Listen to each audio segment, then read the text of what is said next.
Hello, detective Ujjwalan എന്ന ചിത്രത്തിൻ്റെ first day Kerala box office collection റിപ്പോർട്ടാണ് ഇന്നൊരു വീഡിയോ ഭാഗത്തെ.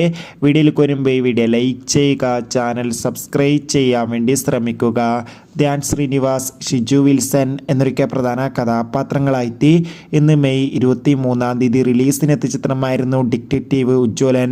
ഏവരുമേറെ ആകാംക്ഷയോടെ ചിത്രത്തിൻ്റെ റിലീസിനായി കാത്തിരിക്കുകയായിരുന്നു. ചിത്രത്തിന് അത്യാവശ്യം മികച്ച അഭിപ്രായം തന്നെയാണ് ഇപ്പോഴും പുറത്തുവന്നുകൊണ്ടിരിക്കുന്നത്. അതുകൊണ്ട് തന്നെ എല്ലാ സിനിമാ പ്രേമികളും ഒരേപോലെയായിരുന്നു ചിത്രത്തിൻ്റെ കളക്ഷൻ റിപ്പോർട്ടും അറിയാൻ വേണ്ടി കാത്തിരുന്നത്.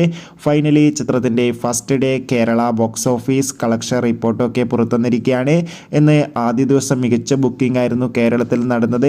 അതുകൊണ്ട് തന്നെ ഇപ്പോൾ കിട്ടുന്ന അപ്ഡേഷൻ പ്രകാരം ചിത്രത്തിന് ആദ്യ ദിവസം കേരളത്തിൽ നിന്ന് 1 കോടിക്ക് മുകളിൽ തന്നെ കളക്ഷൻ നേടിയെടുക്കാൻ വേണ്ടി സാധിക്കുമെന്നാണ് ട്രാക്കിംഗ് റിപ്പോർട്ടുകൾ സൂചിപ്പിക്കുന്നത്. കാത്തിരിക്കാം ധ്യാൻ ശ്രീനിവാസിൻ്റെ കൂടുതൽ ചിത്രങ്ങളുടെ അപ്ഡേഷൻ.